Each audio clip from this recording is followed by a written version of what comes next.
We're ready to get started with today's agenda. And before I get started, I have to give a shout out to Nadine. I had the opportunity to meet her live and in person last week at an actual in-person networking meeting. So Nadine, I'm sorry, I had to say hello to you this morning personally. And I say hello to all of you on the screen. I love all the smiling faces that I see, but I just had the privilege, and it was so wonderful to be actually able to see somebody and meet them in person. Good morning to you as well. glad we could connect and in person. It was wonderful, and I look forward to more meetings and to see all of you in the future at in-person meetings and other events. All right, so with that, let's start out today with Ms. Kara Gamber, and she'll conduct our marketing spotlight. So with that, Kara, I'm turning it over to you. Good morning. I'm trying to share my screen. So today's marketing spotlight, everyone can hear me okay? Yes. Okay, all right. So today's marketing spotlight is how to sell without words. And I want to share some insights on how using the right image in your marketing efforts can generate more leads and make you more money. Why it's important. First, in marketing, whether it's print or digital, engaging our audience and attracting new prospects often starts with the right image. Using the right image directly influences the chances of success with our audience. A great image that supports the message equals more click-throughs, whereas a not so good image could cost us the sale. And the right image is the key to seizing our current online opportunities. Let's face it, with so many people on the go using their cell phones to buy, shop, research, great images are the best way to connect with them and get our message across quickly and easily. Here are some of the benefits of using great visuals in our marketing efforts. First, people process images more quickly than they do the written word. In a study by Visual Teaching Alliance, 90% of information transmitted to the brain is visual. The brain processes visuals 60,000 times faster than text, and then 40% of nerve fibers are linked to the retina. What that tells me is that the eyes have it. Here's an example so you can see for yourself. Put your eyes on the screen for a second. This is clear proof that people process visual information more efficiently than text. If you're like me, the first thing I saw was the big blue square. The second benefit is that using the right images clearly delivers your message. It allows you to show your audience and not just tell them. And the third is brand recognition. It builds credibility and trust with your online audience. Here are some best practices for using images in your marketing campaigns. You want to go straight for the heart. Connect with your audience through emotion. How? Well, if it's possible, use visuals with people. People relate to people. Next, don't use crappy images. A majority of people will bolt before completing a purchase on an e-commerce store or bounce on a services site before converting if the images are poor quality. This includes pixelated and stretch images. Next, test how your images look on mobile devices. If it doesn't look good, you'll need to create a different graphic for mobile than you're using for desktop. Here's an example. Same type of image. The top one we used in a desktop, and then the second one we used in mobile so that people on mobile devices could see clearly what the sale was about. Last, when it comes to prepping images for social media, don't bother optimizing them for the web. Facebook and other platforms compress images on upload. So with these, you need to start with images that are high definition. Final thoughts? There are a variety of free online resources and tools with the features that you need for most small design projects. So you don't have to have a graphic design degree or a massive budget. That being said, you simply have to be realistic. If this isn't your wheelhouse or you're just not sure, don't compromise. Poor image choices can negatively affect how your product or business is perceived, and in turn will also negatively affect your bottom line. However, the right images will support your message, speak louder than words, and lead to increased conversions. I'm Kara Gamber, and this has been your Marketing Spotlight. Indeed it has, Kara. That was awesome. That was really great information. And from someone who is extremely visual, I absolutely always, when you show me a picture, I got it, what you're talking about. I'm not an auditory learner. That's definitely not my strength. But if you'll show me a picture of what you're talking about, I am with you.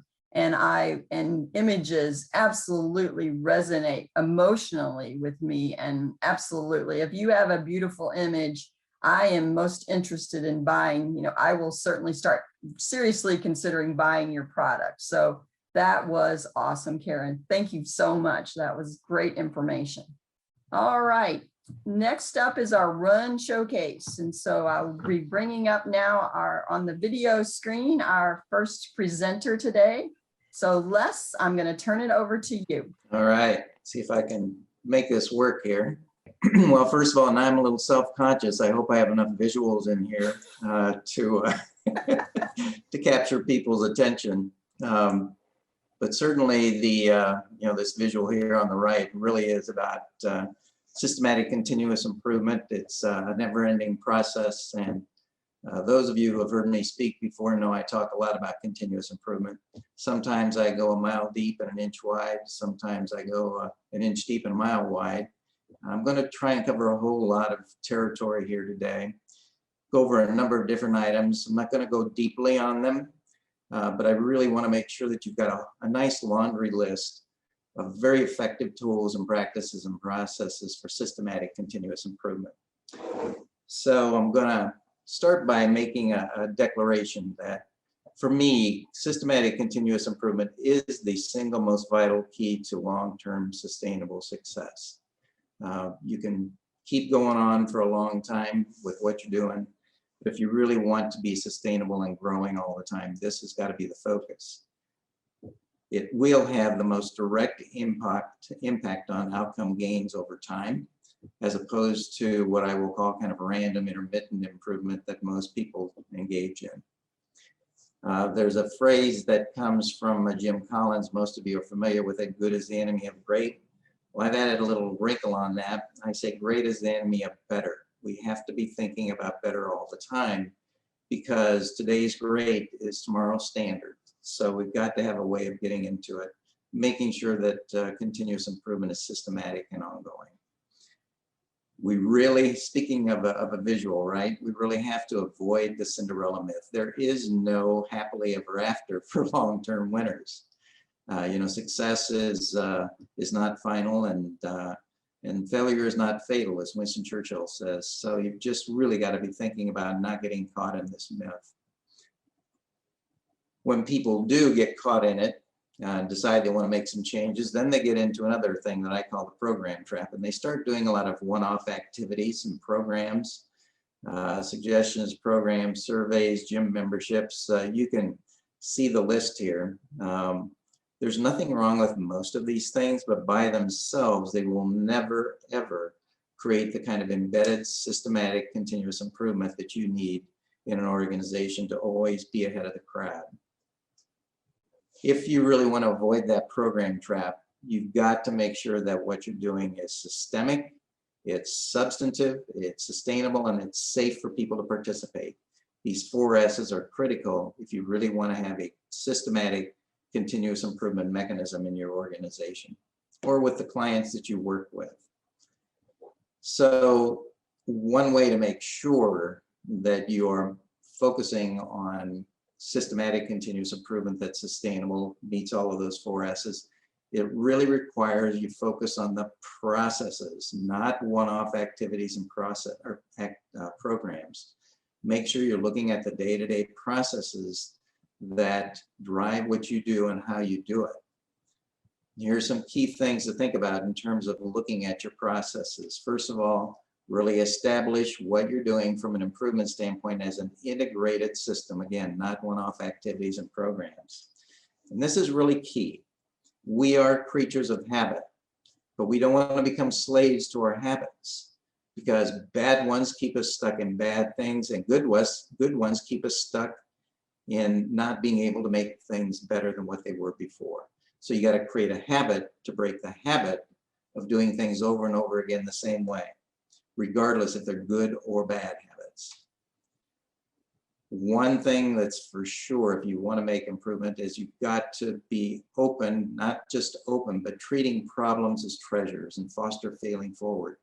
We will learn far more from our errors and mistakes if we treat them as treasures than if we're focusing on trying to make sure that everything's perfect all the time. And then this one is really important. Emphasize the value of small improvements. Again, I know you've heard me speak of this before, but if you focus on the little things, the impact is huge. As I say here, whatever you do every day, however small, has far greater impact than what you do once in a while, however big. There are two really wonderful books that make this point, Big Little Breakthroughs and Atomic Habits by James Clear. I highly recommend that you read both of those books. With Atomic Habits, the first chapter of that book is so powerful, it's required reading for every single one of my clients. So now let's get into actually some examples of what some systematic continuous improvement processes look like. One, interactive town hall meetings. We're going to talk about that. Huddles and scoreboards, Kanban boards or idea boards, 2-second lean videos, 5S work environment management, demi-process management. I've talked about that before. I'm going to touch on it lightly. Pre-active improvement process, a debrief process, and constructive accountability. So I'm going to touch lightly on every single one of these. Typical town hall meeting. We've all been in those things, or at least you've seen them. Somebody gets up, they present some relevant information. They ask if anyone has any questions, and then you listen for crickets, or you hear from the same people every time, right? This is a typical town hall meeting. Now, here's how it works when you're doing it in what I call an interactive town hall meeting. First, you have the presentation of relevant information. Now, instead of saying, do you have any questions? You pose a question for the employees. We just presented something. I want you to discuss this in small groups. And then after the small group has their discussion, you present their response, a 90-second response from each one of those small groups. That way, and you capture your responses on a screen so you can see the patterns. You instruct all of the departments to provide input within 48 hours on the same question. And then you send the report to all employees on key themes and actions. Now you've gotten everybody involved in the conversation. When you do this kind of thing, I guarantee that every single person is going to have a conversation and provide input into that conversation, or into the discussion that's being had. And you're going to have a lot richer feedback and a much more interactive session. It's going to be much more about communication, much more about improvements. Huddles and scoreboards. Teams meet once a week for 30 minutes for the express purpose, not just talking about anything and everything, not updates, for the express purpose of talking about improvement ideas. You get together for 30 minutes. You update the metrics and the KPIs that the team is tracking. You examine the stories behind the numbers, because numbers without stories are pretty meaningless. Next, you really review new and ongoing improvement ideas that people have. You assign offline actions on those improvement ideas. And then last, you acknowledge and celebrate accomplishments and contributions. Do this all in a 30-minute session. It's incredibly rich, very effective, very powerful. You've got some metrics that you want to chart, to the point that Carol was making earlier. Data shown on charts and graphs is much better than numbers. Here's just an annual trend chart, sales trend. Here's a bar chart that allows you to do some comparisons. Here's a pie chart that allows you to show allocation of resources, but use visuals again in these sessions in your huddles and scoreboards. And this is really an effective tool. I call it the improvements tracking form. Whenever somebody submits an idea, you put it in the description column. Second column, you say who it was. You say whether it was accepted, rejected, or under review. Who are the people that are going to be working on it? What's the status and actions to implement or investigate? What's the date that it was submitted? What's the target date for completion? What's the date for implementation? You literally have this up and review where people can see it as you're going through your huddles. It's a very effective tool for staying on track with improvements that you're working on systematically. Here's a Kanban board, real simple. Just Post-it notes. What are some stories? What's going on? What do we want to do about that story? You put Post-it notes in the second column. What's in progress? What's being tested? And what's done? Sometimes Kanban boards are even as simple as just 3 columns. What are the things you're to do? What are the things you're doing? And what's being done? Again, very, very visual.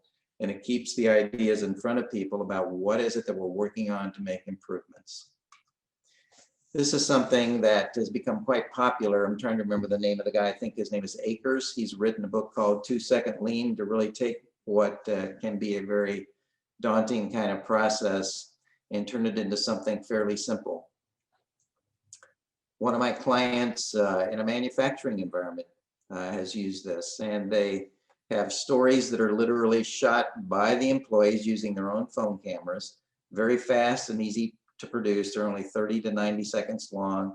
We really emphasize very small gains that people are doing.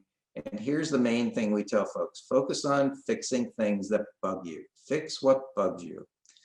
And it's a very immediate posting on the screen for all employees to see, and there is no supervisory review or approval. It's very fast. Anybody can put it in there, and people just love doing it. It's a very simple and effective and easy way for people to talk about little improvements that they're making every day. Many of you are probably familiar with 5S. It's a workplace environment management system. And it's a whole lot more than what a lot of people think, which is just cleaning up your mess. And it's these 5 steps to create and maintain an intuitive workspace. The sort, keep only necessary items in the workplace. Set in order, arrange items to promote an efficient workflow. Shine, which is cleaning the space so it's tidy. Standardize is just to make sure that everything is consistent, and then sustaining is what you do over time. There's a lot more information on 5S. I'm going to take you through a little bit. This is just an example of something really, really simple, right? You want to start doing 5S? Take a look at what your desk drawer looks like on the left. Try and make it look what it's like on the right. Here's another example, 5S in your office. Here's before 5S, here's after 5S. Here it is in the workplace. You got tools and everything all over the darn place. Now you've got the tools hanging, and usually with shadow boxes, shadow lines, so you know exactly what tool goes where. This kind of, here's another way. You literally mark out spaces, and oftentimes you list exactly what are the spaces, what's supposed to go in each one of those spaces. The real focus initially is really on the sort and set in order. If you got a whole bunch of stuff all over the place, the sorting really just starts by labeling the items with tags. And you put one of 4 things on those tags, right? Leave the item where it is, relocate the item, dispose of the item, recycle the item. Don't move anything, just put tags on it. Heck, you can just use Post-it notes. And then once you've done that, you put everything in order. You place the related items together, put frequently used items closer to user, arrange the tools and materials in the order of the use, and then place tools in shadow boxes for visual location. So that's kind of a 5S quick hit, and I urge you to look into it more because it's a highly effective mechanism. Demi, I've talked about this a lot before. In fact, there's a E for E video already in that list of 300 presentations. I'm not going to go into it, but it's so important that I at least wanted to make reference to it. We've got to make sure that we're looking at our processes systematically all the time. You need to document your process, then you need to execute that process, you need to maintain it and improve it continuously. Have a really rich mechanism, and if you really want to look more in depth in that, here's the link to it, and I'm going to be happy to share this PowerPoint with you. But this is the key. Bad processes can turn good people into poor performers. And most of the time when we see problems in performance, it's about the process. It's not because you have incompetent or uncaring people. So this next one is what I call a pre-active improvement process, okay? We've all heard of being proactive, right? Well, I don't really know the difference between being active and proactive, but I do know what pre-active means.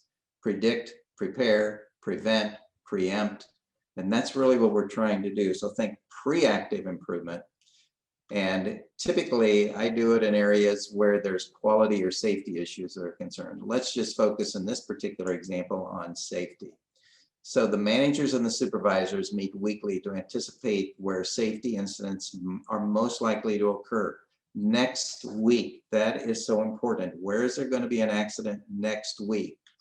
Now, prior to that weekly meeting, the managers and the supervisors are gathering input from the employees on potential accidents or injuries for next week. You ask your employees, where are we going to have an incident or an accident next week? At the end of the meeting with those managers, one action item is targeted for everyone to focus on next week. And then the managers and the supervisors go out and inform the teams of that safety focus for the upcoming week, and they discuss ways to avoid the potential incidents. Now, one option, again, is to expand the weekly meetings once a month to really look at some of the performance indicators. But the focus on this, it creates a sense of urgency, it creates a sense of focus. And I will tell you over time, this systematic approach will have a huge impact on safety. And you don't do it forever. You do it for 2-3 months and then see what the impact is. And then you can repeat that process. But this is a whole lot more effective than just putting signs on the wall that says, be safe, or how many days has it been since our last accident? What the heck is that going to do to help people systematically improve the way they're doing things? Now, this one I call the debrief process, and it's very simple. When you get done with a specific project or activity, initiative, whatever you want, you go through these 3 steps. And you say, first of all, I like, and you say, what did you like about it? And that taps into the positive emotions and sets an optimistic tone for building on the strengths and making needed adjustments. Then you say, I wish. Now allows you to share feelings about problems and shortcomings with supportive intent and productive critique. Then you say, what if? Fosters freedom to imagine potential solutions with openness to input from multiple perspectives. And I'm going to show you a specific example of one that was used by one of my clients. It's an organization, a county organization that works with lots and lots of different agencies that support family and children. And so this one is about their partner agency visit. So after a visit, in the step 1, I like. So what did I like? Well, I like how they followed our outline for what we wanted to cover. I like the way they showed us their performance data. I like how we put them at ease and created an atmosphere of openness. So those are the things that we like and that we want to repeat. Number 2, step 2, I wish. I wish we had more time to learn about the challenges they are facing. I wish they had more clarity about their plans for the future. I wish they had better direction on boosting advocacy in their programs. Okay, so given all that, what if? What if we schedule more time to hear how we can help them with their challenges? What if we do a follow-up session on items that need further discussion? What if we provide some guidelines and examples for future planning? So this is a very effective way to have a very constructive and systematic approach to debrief any particular work, any particular activity or initiative that you're undertaking. Last one I want to talk about is constructive, well, maybe this isn't the last one, we'll see, constructive accountability. This is something that a number of you are probably familiar with. It's typically known as plan, do, check, act. I like to call it plan, do, check, adjust. And the key thing is to make sure that in the planning phase of the cycle, up here at the very top, that you have all of the people who are involved in the planning. You don't just have a supervisor coming up with a plan and sending it down. Then you get together with the group.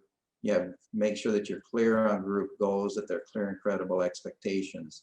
Then you execute the do, and then you get to the checkpoint. The key thing is to make sure that in the planning process, you really are clear on the things you're going to check when you get down to the checkpoint. You're looking at the right indicators, the right time, the right actions, the right results. Now, oftentimes when we get down to the checkpoint, this is where we start having what I call the punitive approach to accountability. Why in the hell didn't you get things done, Glenda? Can't we count on you? And so instead of doing that, here's the way that you approach the checkpoint. When there is a performance shortfall, you ask what got in the way instead of why didn't you get it done? This assumes that something got in the way. We know we can trust you to get things done, but something must have gotten in the way. Not why didn't you get it done? Then you examine the correctable causes as a group. Provide support for this individual. See if we can find ways to overcome those things that got in the way. Then you renegotiate, reset the commitments, the goals, and the expectations. And then this is the key. You determine what additional support is needed. In fact, the question is, okay, Glenda, I'm picking on Glenda today. Okay, Glenda, what kind of support do you need from us or anybody else in order for you to meet your new commitment? Now that tells Glenda two things. One is we got your back, you're not alone. And secondly, Glenda, don't show up the next time without letting us know that you got some kind of issue that's getting in the way. So it's a very, very constructive approach to accountability as opposed to beating up on people for not getting the job done. So then we get, after you go through the checkpoint, then you do the adjust, whatever adjustments are needed, and you continue this cycle. This is often called a virtuous continuous improvement cycle, and it works magnificently if you do it in a disciplined fashion. There's also an implication here, and I have to nod to my friend Karen Hoffman for creating this poster of a phrase that I said many, many years ago, and that it always seems to resonate people, and it's all about, again, constructive accountability. Always treat people as the source of the solution, not the cause of the problem. Things don't go right all the time. We make mistakes. If you really want people to jump in and do what it is that can be done in order to take responsibility to fix it, make sure that you're treating them as the source of the solution, not the cause of the problem, even if they are the cause of the problem. Otherwise, they get defensive, and nobody in the history of the world has ever done their best work when they're feeling defensive. This last thing I want to share with you is from a book written by Gretchen Rubin, Better Than Before. Habit is a good servant, but a bad master. Really let that sink in. Habit is a good servant, but a bad master. Whatever our habits are, good or bad, if we let ourselves become slaves to those habits, we will never, ever be able to improve. So make sure that we're always thinking about systematic continuous improvement, making sure that our habits are our servants and not our masters. And that's it. Thank you. Thank you, Les. Wow. Wow. Excellent, excellent content and presentation. And you did a nice job on your slides. Okay. I will leave that to Kara to really evaluate it, but I thought you did it. There she is. She's clapping. So I think you did well.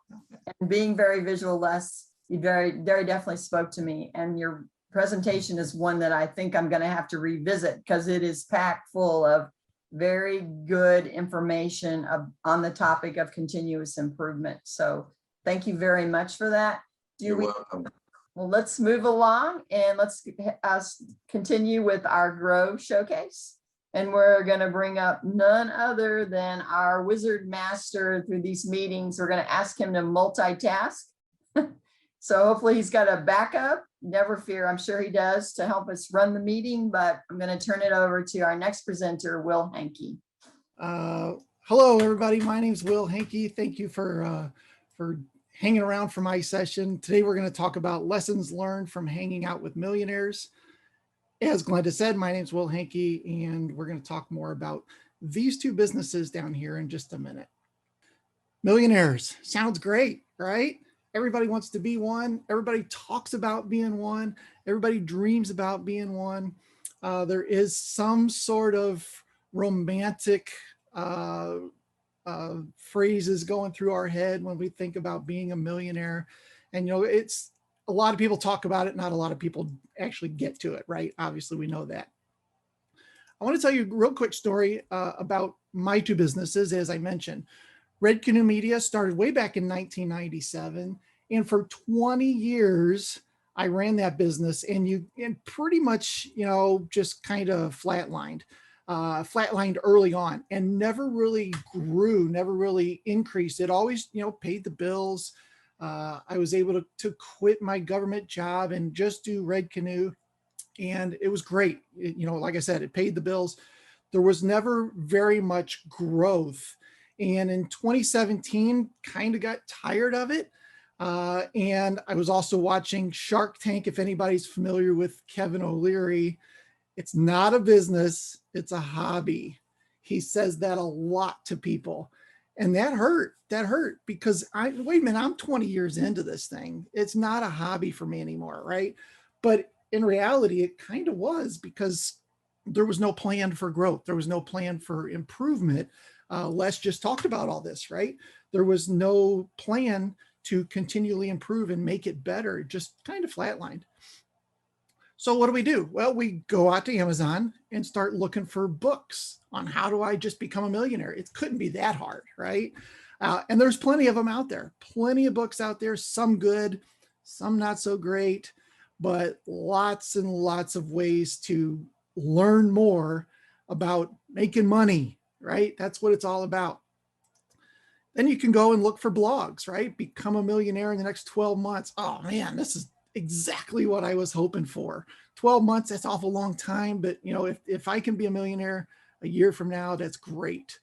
How to become a millionaire in your 30s. Well, I done missed that one, but sounds great, right? Amber's still got plenty of time. If she reads this, she's got time to become a millionaire before she even hits 30, right? 9 industries that'll make you a millionaire. Oh, I better get into one of these 9, right? This Dan Locke, a lot of people know who that is. He's obviously got the goods. And then there's my favorite blog, 7 ways to get rich without leaving the couch. Yes, this is it. This is perfect. Just what I need, right? No matter how you look at it, there is a lure related to money, right? And having that focus, and lots of marketing people are focusing on there. A lot of people are saying this is it, right? This is the end game. Now, the other thing that happened in 2017, as I started to kind of wake up from my 20-year slumber, is I found something called the FIRE movement. And FIRE stands for Financial Independence, Retire Early. It's all around starting to set your future up, right? And start to set yourself up for long-term success. There are some extravagant examples of this, of people doing, you know, a lot of stuff in their 20s and retiring in their 30s. And that sounds fantastic, but I'm way past that, right? By 2017, I'm 24 years old at least, right? Somewhere around, no, not really. I'm early 40s, right? But there's still time, what I understand. One of the things in FIRE movement is what they call the 4% rule. And the way the 4% rule works is, if you want to retire, no matter what the age is, this is how much money you need to have invested so that you can just live off 4% of that money or draw that money out. Those numbers are fairly daunting, right? And very daunting for somebody in their mid 40s. And it's like, oh my gosh, this is crazy. How in the world am I going to accomplish this? Or I'm just going to work the rest of my life, right? Other thing that I did was started to look at some specific books, got some recommendations from some people, and these 2 books stick out. And my guess would be most of you have read these books, or at least heard of these books. But Secrets of the Millionaire Mind by T. Harv Eker, and The Millionaire Next Door by Thomas Stanley. these two books really helped start to do something for me, and that's called Change My Mindset. If I could change my mindset, I could probably get different results, right? Negatively or positively, hopefully positively, but that was yet to be seen. Speaking of mindset, if you haven't seen my September last year presentation called Permission to Succeed, I go into a little bit more detail on the mindset piece of this. And it looks like I had a crazy looking beard at the time. So you'll also get to see that, which is fun. And of course, that's on our YouTube channel as well. But the one thing that I learned was you have to have an abundance mindset. And I think that's one big thing about E4E is there is an abundance mindset. Everybody understands that if we can teach people, what we're doing, what we know best, that it will help everyone. It will not just be a selfish kind of motive, right? And the last thing that I did was I remembered E4E's mantra of not flying alone. You have to find books, people, resources that can help you try not to do it yourself, right? It's not going to happen. So one of the first things that I did was I discovered something called the 7-figure agency. I'm an agency owner. I want to be 7 figures. So this makes sense. And this is a guy named Josh Nelson who has quite honestly changed my life. But 7-figure agency is just a group of people who help similar-minded people grow their business. Now, the first thing that I learned when I joined this group was not to try to do everything. As an agency owner, I would take a mattress company and I'd take a divorce lawyer and I'd take a window treatment company and I would take a printer, right? And try to learn all their industries and try to do all of their stuff for them and do it well. But what I found was that most millionaires have a niche. They do something very well, and that's the only thing that they do. And out of that was born a second company called Window Treatment Marketing Pros. I've talked about this in the past as well. I had a couple window treatment customers and awning customers. I did very well for them. And I took the 7-figure agency model and basically put my efforts into building a very niche agency versus what we call a generalist agency, being Red Canoe Media. The next thing I learned was millionaires want to see others succeed. This has always been kind of a struggle for me from a standpoint of, when you're growing up, you think of millionaires and you think of these guys that are just out there super greedy. That's typically not the case. They really want to see others succeed. For this particular group that I joined, their mission was to help 500 agencies scale to 7 figures. That's a pretty broad goal, a pretty big goal for them, but it's doable. Now, I use the same picture for a different thing that I learned about millionaires, and that's that they're not afraid to seek help. So you can see them on both sides of this picture, right? They're more than happy to help people. They're also not afraid to seek that help. And here's a text message I literally got yesterday from somebody in the group who's doing quite well, probably doing 7 figures. Hope all is well with you. Started doing a new thing. I need some help. And this is the kind of community that they've built around this. They're not afraid to find out who has the information and leverage that to their advantage, if you want to call it that. Another thing I've learned is that they're generous yet frugal. So this is the typical millionaire picture that we see in our mind when we think of somebody who is a millionaire, right? They got the supercars, they got the mansion, they've got all kinds of friends, right? They don't know what to do with all their time and all their money. But as I started to read, especially The Millionaire Mind, come to find out, if we talk just about supercars, the average millionaire drives a Ford F-150, Jeep Grand Cherokee, a Toyota Camry. They're not these crazy cars that you see in your mind when you think of somebody who is doing quite well for themselves. They're very much more low key and average, if you will. Another thing that I've learned is that they have clear written goals. So one of the things that we do very often is review our goals. We have 90-day goals, we have 1-year goals, 5-year goals, 10-year goals. And at the same time, there's a plan in place to achieve those, especially the 90-day goals, because we know that those are going to get towards the 1-year, the 5-year, the 10-year goals.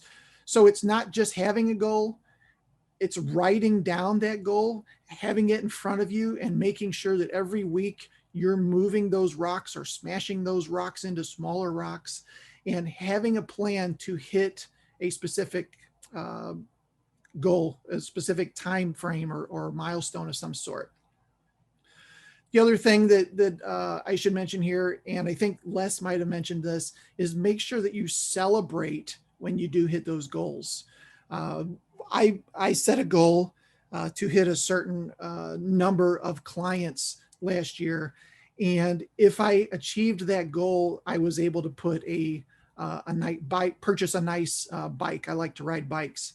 We achieved the goal. In fact, we achieved the goal 3 weeks late. So I was late on it, but I did achieve it.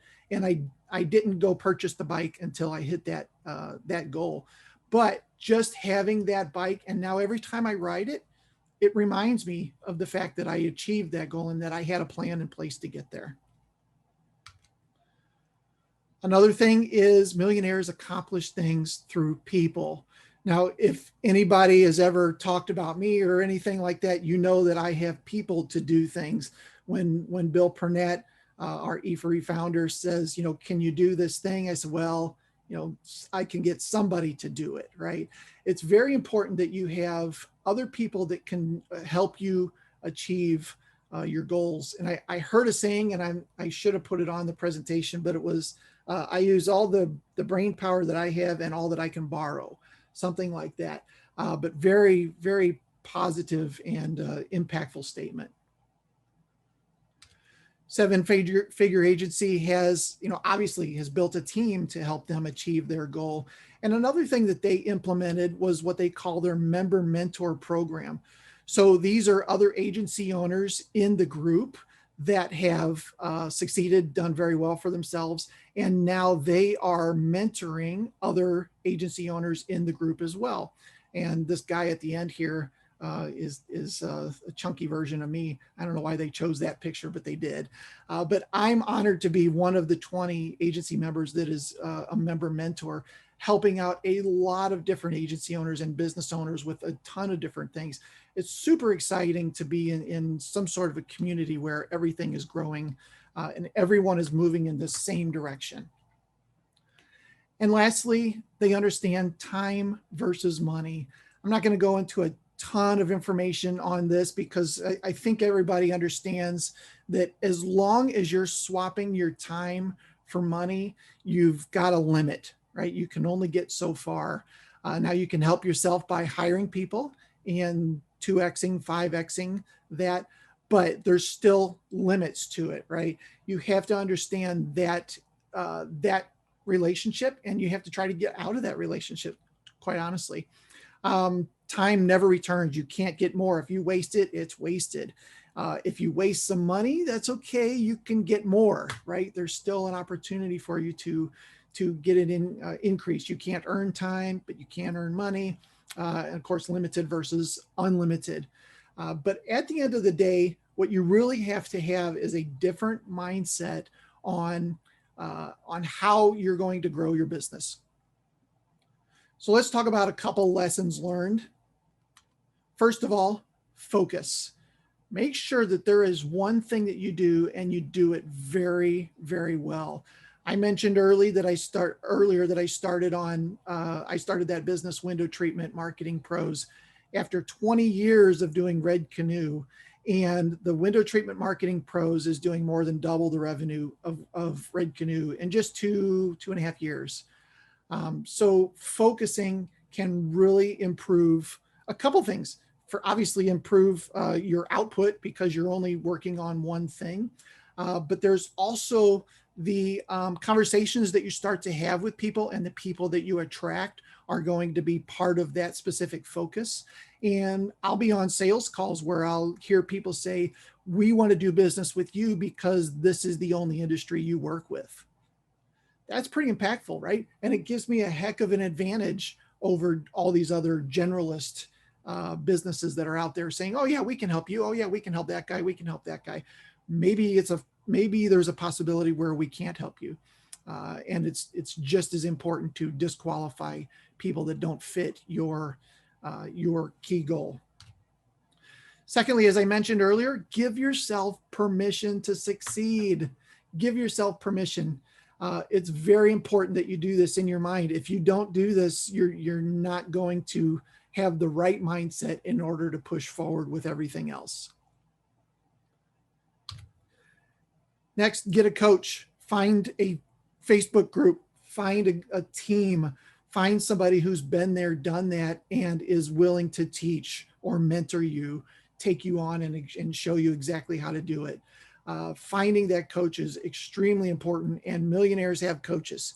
No matter how much they're making, no matter what they're doing, they are still seeking advice from others that are smarter in different areas. And lastly, be consistent.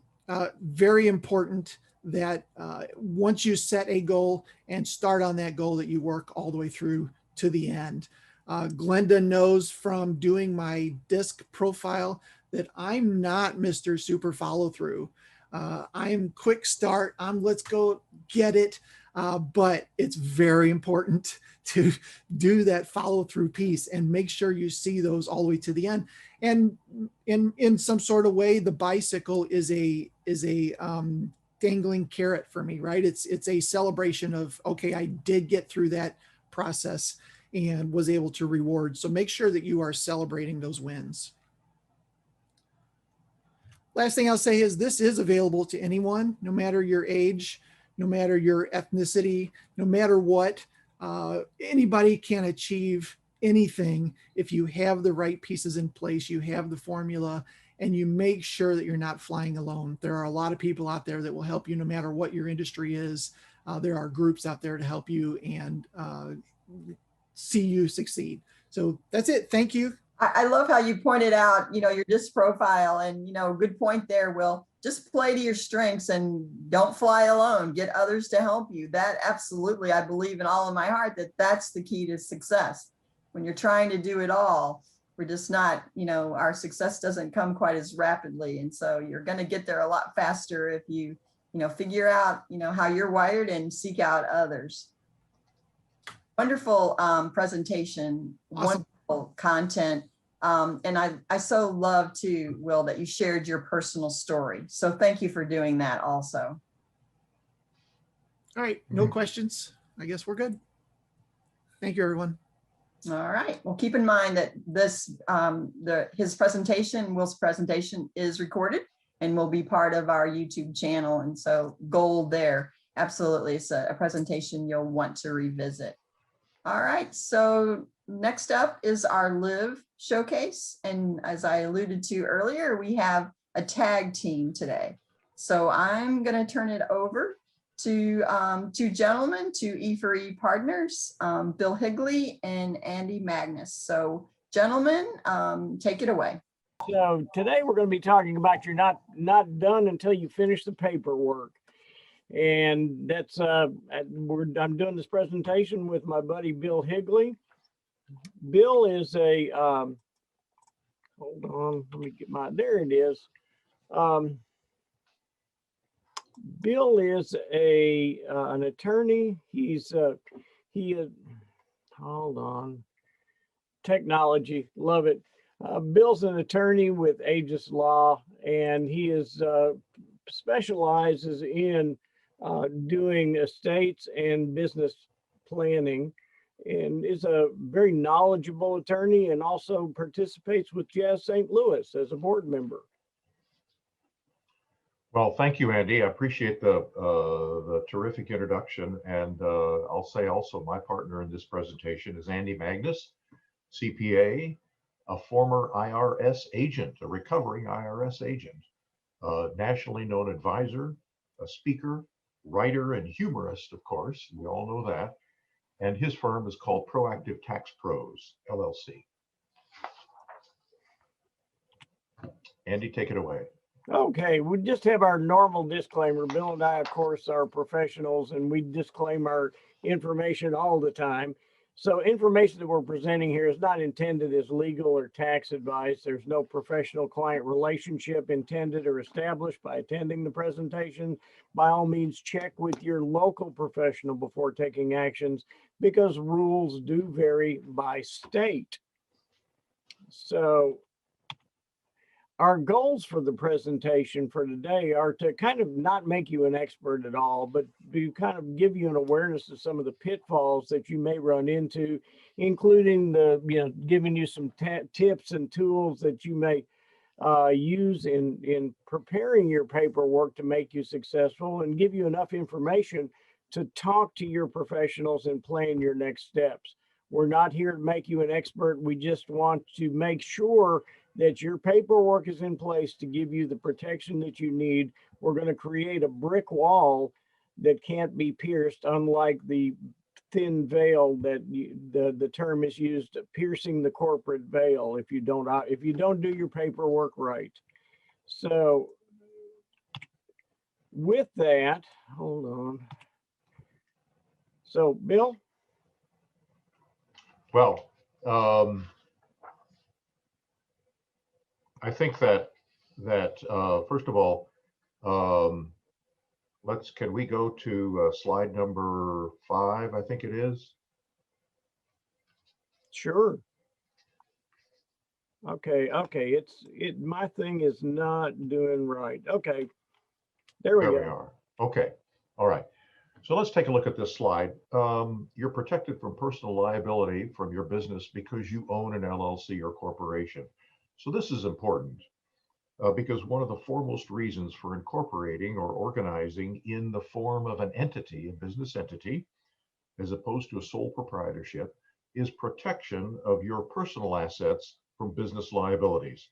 This is called sometimes the corporate veil.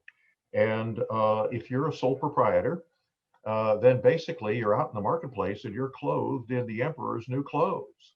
And of course, there's very little protection from the slings and arrows of outrageous fortune in the marketplace.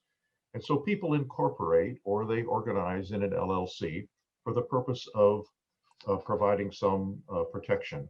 Now, most people believe this, that you're protected merely because you own the LLC or because you're the sole shareholder of a corporation. But actually, the real answer is it depends. And it really depends on several factors that are defined in the law. And if you want to take advantage of the protections that the law provides, you have to observe what are called formalities of separation between you. That is, separation between your exposure to liabilities and your business's exposure to liabilities. The law makes a distinction. So we see in this slide that, look at these 4 factors here. The law will treat you as separate from your business if you observe the formalities that are shown here. But your observance of the formalities has to be in writing, and it has to be preserved in some kind of a permanent record, a document, if you will. In the operations of the company, we see there in point number 3, how the company is operated and how the company is presented to the public. The operations of the company have to be consistent with the image that's held out to the public. That is, the public here really means customers and suppliers. Andy, over to you. Okay, so why the paperwork doesn't get done. So often we know we're supposed to do the paperwork, but gosh, it just doesn't happen. And there's a myth out there. Just because I file the papers with the Secretary of State, that automatically makes me bulletproof, and that is absolutely not true. The thing that people don't do the paperwork is because they don't know what's needed or why it's needed until it's needed.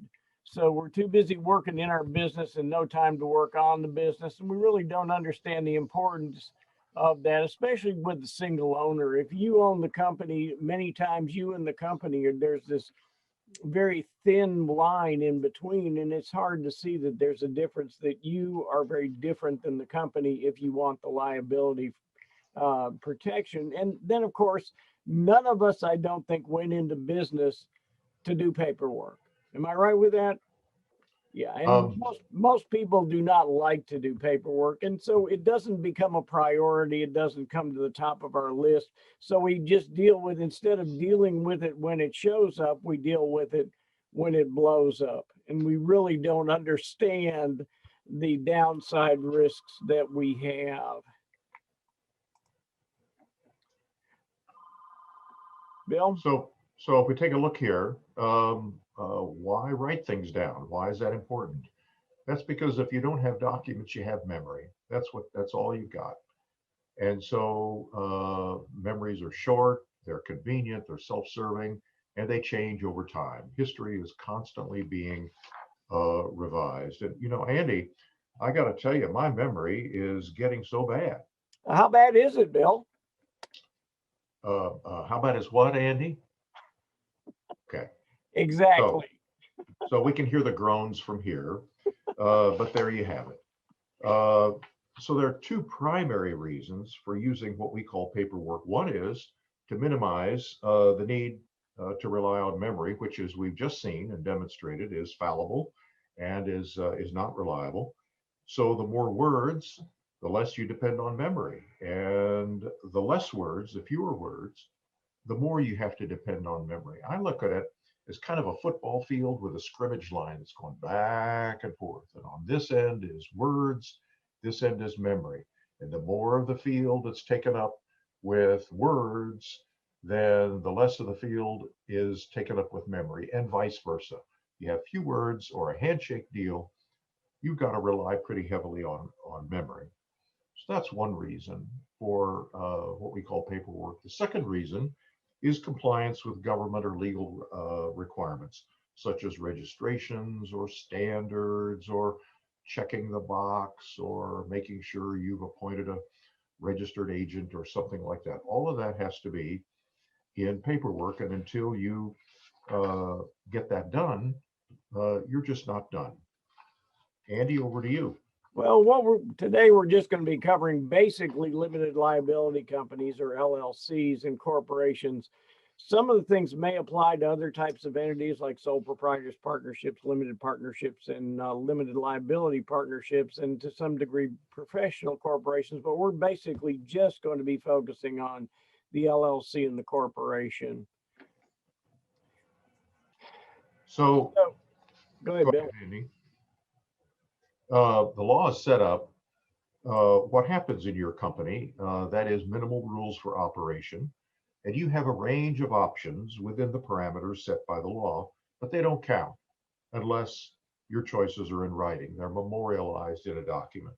So that is to say, in both of the categories we saw earlier, that is both memory and government compliance, unless you document it otherwise, the law will dictate the rules. And in some cases, the law will impose sanctions if the rules aren't followed.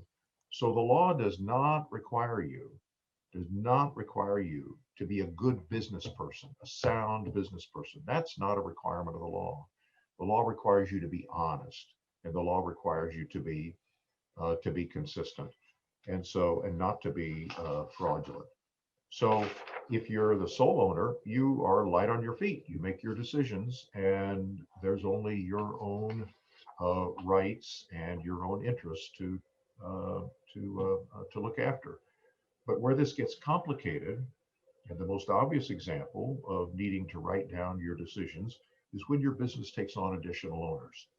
So if you're the sole owner, there are only your rights and your interests to deal with. When others come on board and they own part of the business, then life gets complicated because they have rights and interests of their own. And also, there are all sorts of contingencies. What happens if they become disabled? What happens if they die? What happens if they get divorced? What happens if they decide to retire? If it's just you in the driver's seat, then those decisions are much simpler. But if there's other owners, then the law has rules for all of those types of events. And you have a range of choices to serve your business better, but they have to be in writing. And the big thing about being in writing is understanding that you and the business are two separate legal entities. And in order to establish that separation, the paperwork has to be in place. So there's really two phases of this paperwork. One is setting up the company, and the other is how you operate the company. So getting it set up is vastly important because that gives you the base on which to build that protection from liability. How you operate it lets you continue to be protected, because if you don't get it set up right or don't operate it correctly, then your protection can fall away. So if we look at this, the decisions prior to setup and the legal documents, these are primarily the government compliance category that we saw earlier. And that is, if you don't comply with what the law says, or you get the documents prepared and filed, you don't get the documents properly prepared and filed, the law will spell out the consequences for you. And the consequences are mostly financial. In the greatest number of cases, they're financial in terms of exposure to liabilities and penalties. Occasionally, there are criminal liabilities. It's not the typical case, but the law will impose financial sanctions. So Andy's going to add some detail here about tax consequences, that bottom line on the slide. Well, the tax consequences you have to deal with when you're setting up is, what's your choice of entity? There's you have your entity that's set up by commercial law by the state, but then you also have tax considerations. A corporation can be reported to the IRS as either an S corporation, which does not pay tax but passes the income through to the owners, or a C corporation, which pays tax on its income. Now, an LLC is much more complicated because the IRS does not have a designation that says LLC. So you may be a member of an LLC, which is the term we use for an owner of an LLC, but you may be reporting as a partnership if there's more than one owner. And so you're a partner for tax purposes, but you're a member for your dealings with the public, and it's important not to cross those over. So as an LLC, you can either be, if a single owner, you're going to report it on your 1040 Schedule C. For multiple owner, your default is a partnership. However, you can still make an election to be a corporation as an S corporation or a C corporation. The other tax considerations is we've got to make sure we understand we've got to treat the owner and the business as separate individual entities, and they're dealing with each other as arm's length. The arm is very short, but it still has to have the appearance of an arm's length transaction. We've got to make sure that there's money going in and assets being in, that we have something, that we have basically set up a company and it really exists. It's not just a paperwork trail. We've got to deal with the sales tax and income tax in the state of residence, money going back and forth between the company and the owner. Is it a capital contribution? Is it a loan? How do we structure things for self-employments? Don't try this at home. So then go ahead, Andy. Then we go to the operating of the company. So the previous slide was on the setup paperwork. This is on the operating paperwork. And one very clear example of the choices that you have within the law is what Andy mentioned. That is the election to be treated as a subchapter S or a subchapter C corporation, even though you're an LLC. So the law gives you those choices, and the choices may have significant advantages for your business, for the operation of your business, primarily tax. But unfortunately, if you don't get it done right, and if you don't get the paperwork filed correctly, then there are significant financial sanctions. Now, once the setup is complete, you have there's ongoing operations of the company, and the operating paperwork, this category that we have here, is all about consistency between what's written down and agreed to on the one hand, and how the company deals with the public, that is customers and suppliers, on the other. So the law says that these are the rules, sets down the rules unless you document them separately, and you agree to something else, but then you act consistently. So ultimately, the law will, in most cases, hold your business to the standard of how you operate in the marketplace. That is, how you act out in society. Andy. Then we've got some operating our tax considerations. Again, how do we get money in and out of the company so that we're dealing at arm's length with the company itself? We can do that either through loans, sometimes loans to the company, loans from the company. We can do it as salary. We can do it as distributions of profit.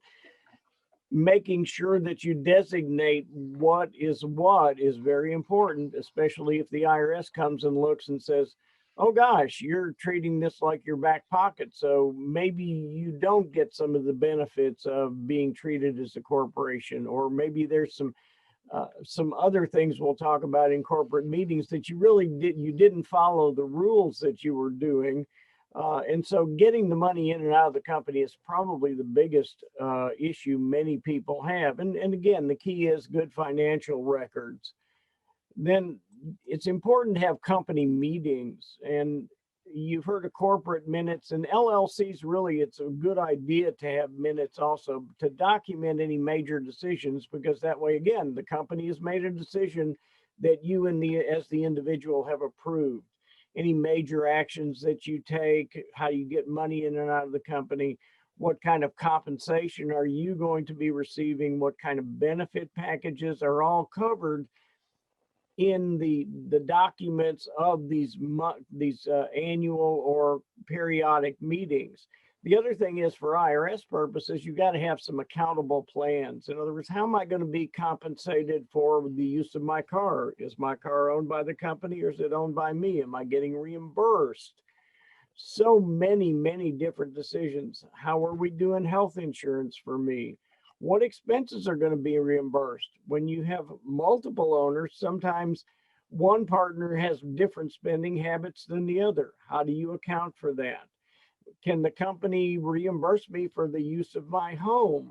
There's a whole nother set of accountable plans. And the thing about this is, in these meetings, make the meeting specific enough, but give yourself the out of saying, according to the following policy. So the policies can be changed and still be in compliance with the meetings.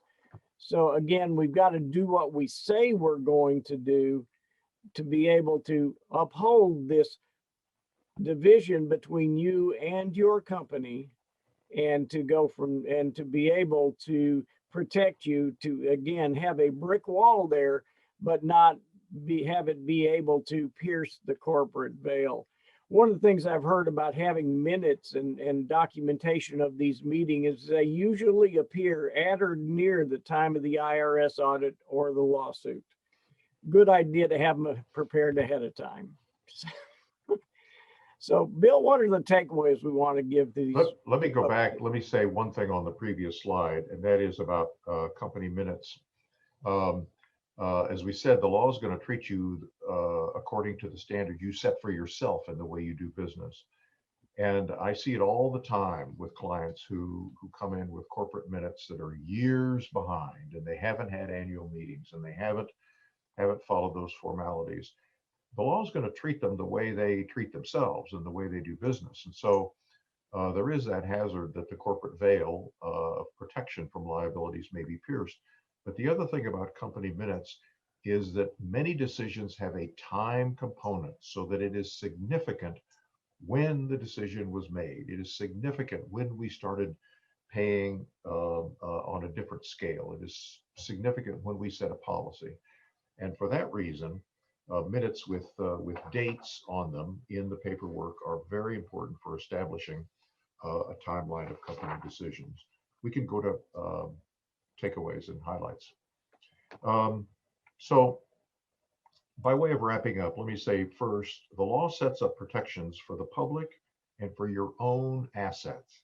That is protection from your business decisions. you protect yourself. You don't have to be a good business person under the law, but it would be nice to have your assets protected from your mistakes.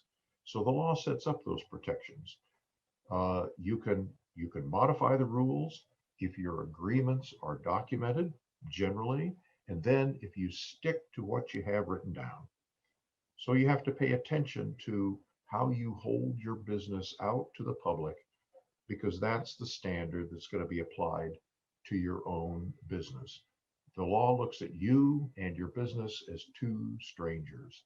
And so as long as you observe those formalities, you should be fine. And Bill, might I add with that, you know, it's easy to get overwhelmed with this. If you set it up systematically or you have a professional that will help you keep up with these, it's always a good idea. So what we say in E4E is kind of final thoughts here. Don't fly alone. It's important that, you know, gosh, you know, there's a lot of information that Bill and I have covered here that, as we said at the beginning, you're not going to be an expert at. So hire a professional. I've heard people say, gosh, I can't afford to hire a professional, but in reality, you may not be able to afford not to. So in the long run, it saves you time, it saves you money, and considering your downside risk, it's well worth it.